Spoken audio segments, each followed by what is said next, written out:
second person I've let drive my Subi, my girl Stephanie. Say hello, Stephanie. Hi, Stephanie. So I am doing my spread from my Subaru today because I am in the car. So the sacred geometry that showed up for today is infinity. And remember, we always talk about that infinity, people think they know what it is because they use the word so much. This is infinite, but really we don't know shit. And infinite is unfathomable. It is unknowable. You can never ever know infinite.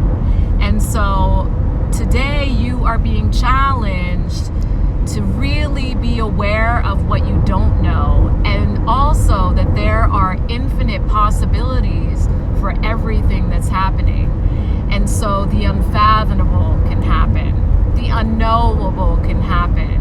That's the space of miracles and magic happens in the infinite.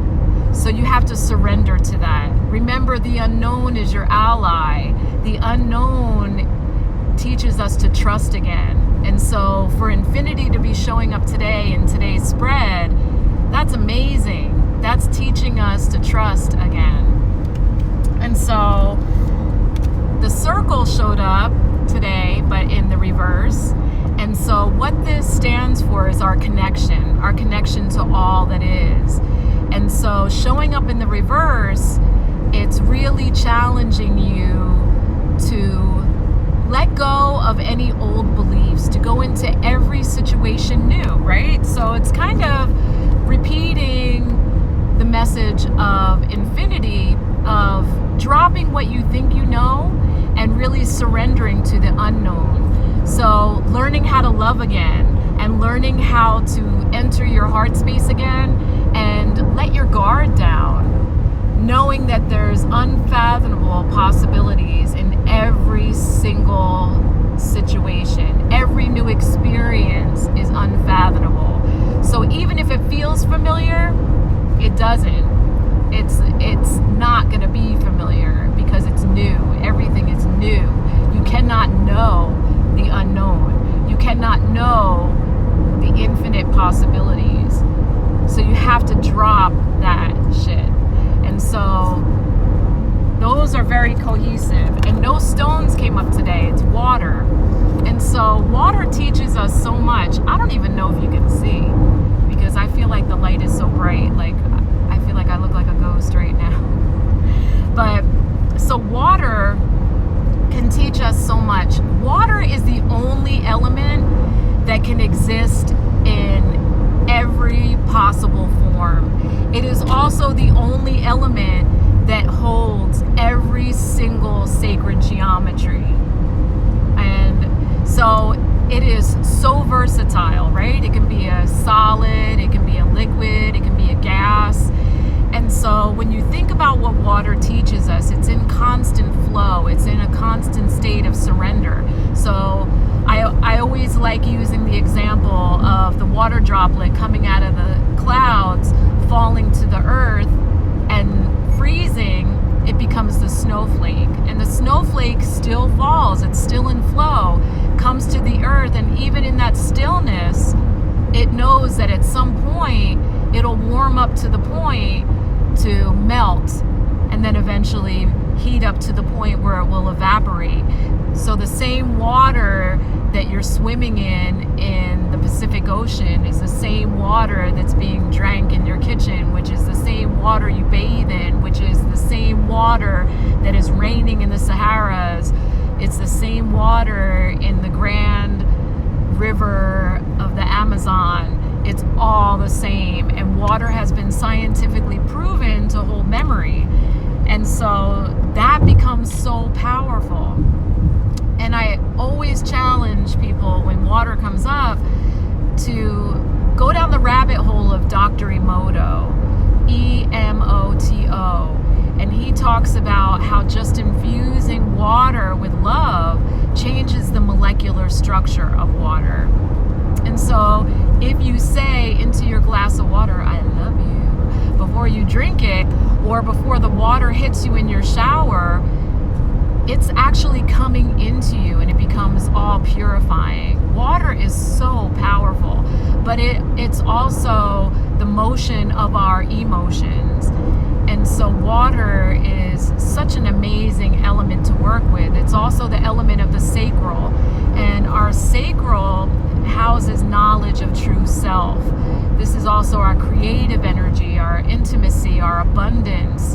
And so even if you're not birthing a human, you create from that space. And if it's not healthy, you're not creating. And so connecting with water and being more creative will help heal that space. Not the numbing behaviors of fucking and overeating or doing drugs or alcohol, but really try to do the healthier behaviors of connecting with water and using that intention, keeping yourself grounded will really help you know who you are. If you're feeling disconnected, like who the fuck am I? It's the sacral. And so connect with water more. And so the goddess of Teotihuacan showed up. And she showed up yesterday, so it's pretty badass that she showed up in my car today. She is the one who guards the waters of life. And I love that she showed up on the day that water showed up. And so if you infuse water with love, you purify all life. And I love that she's been showing up because I'm here doing this. And I don't know if you saw my post the other day, but I've been writing on my water because you can infuse it with love anyway, but I've been writing it on the bottle just to solidify my intention into water. But in this communion with water, I infuse all life with love. And I know that me drinking this water, I am infusing all life because all water is connected. Just like I said, the water that's raining down in the Saharas is the same water that's in the Pacific Ocean, is the same water that is snowing on the East Coast right now for my girls that are up in the Northeast. So just be aware of that. And she brings the blessings of purification. And it's time for a cleanse. That's what she shows up for. And so think about what needs to be cleansed in your life. The same as what Circle in the reverse teaches. What do you need to fix? What do you need to let go of so that you can learn to love again, so that you can enter every situation as if it's new and let go of what you think you know, right? And become that infinite self. So that's the cohesiveness of the spread today. I'm kind of digging that. So does anyone have any questions? Because I'm live. This is pretty badass. And I like being a passenger in my own car. I feel like driving Miss Daisy and shit. But, and hello, all the waves. I can actually see, I can see the lettering better than I can see myself because I feel like I'm all whitewashed because the road, driving into Cali and past the dunes, the light's really bright. But anybody have any questions? Because I did this live. I mean, then you can see organically like how I actually do this. Hi Val. Hey Rachel. Hey. You're welcome, Elizabeth. I love you. And big hearts to you too, Jen. Thank you. All right, I'm gonna cut it off. Oh, thank you. I love you all. Toodles. I don't know how to turn this thing off. Maybe this. Yes. End now, but how do I